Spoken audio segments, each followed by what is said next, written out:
My name is Patrick Foley, and this is my review of Darkness Hunting for UK Film Review.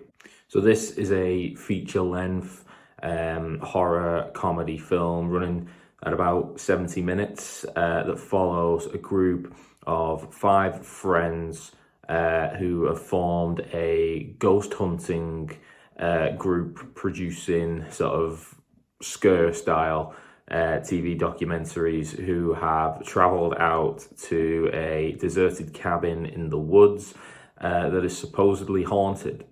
The friends are each in their own way sceptical that the house actually holds the sort of evil that's been rumoured. Some of them are just there for supposed fame and fortune. Others are more true believers, but don't necessarily see the truth in there being anything at the house.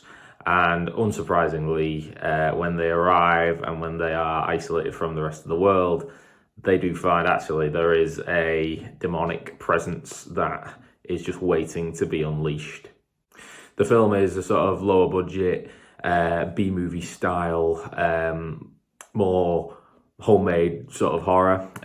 It focuses more on the kind of character elements and even comedic elements than actually being really sort of scary. So if you're a more veteran fan of horror movies, you may recognize some of the kind of storytelling deconstruction elements that are present, but don't expect to have too many nightmares coming out of watching it.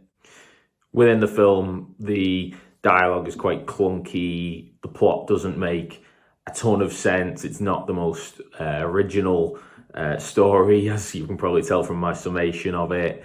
And there are quite a few technological issues, such as the sound design being quite poor.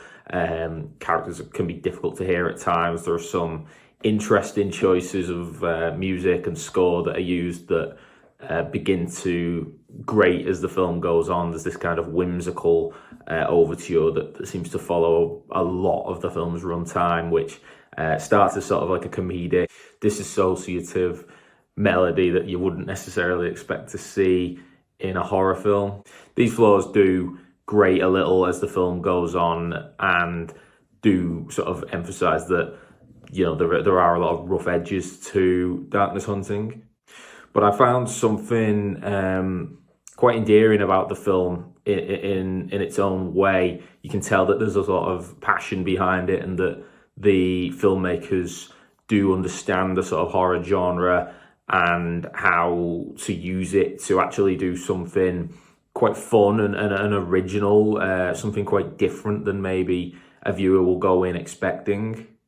You get the sense that the filmmakers were sort of playing with the potential of a horror comedy, using the film almost as a piece of clay to mould however they wanted. There are moments that subvert what viewers will expect, and there are moments where they sort of stick the dial to 100 and really go all in on moments that you may necessarily predict, or you may think are kind of classic tropes, but the way the film really embraces certain moments, attractive and engaging as an audience member. I wanted to go along with the journey the filmmakers were taking me on. The characters are all pretty entertaining too. I'd describe them as quite strong. You have the leader of the group, Derek, who has this wonderful goatee beard that just kind of screams like fame hungry. He's kind of the one pushing for the project to go ahead. You've got Eli, who's sort of the more expert member of the group. He is a little more skeptical at first that the house actually has the type of conditions that they need to go on. And then there's Boyd, who has one of the more film's more touching moments as he explains how he got involved in things like ghost hunting and what it means to him personally. He brings a real sort of heart to the film, and viewers will find him and his character quite endearing and more able to connect with him as perhaps one of the more normal members of the group. It feels kind of almost a lazy critical thing to describe it as fun, but it is a fun watch, and that would be my kind of takeaway. I don't think you could really watch it and say it's the greatest movie you'll ever see, or it's some sort of amazing achievement technically or in terms of storytelling. But sometimes films don't need to necessarily be that.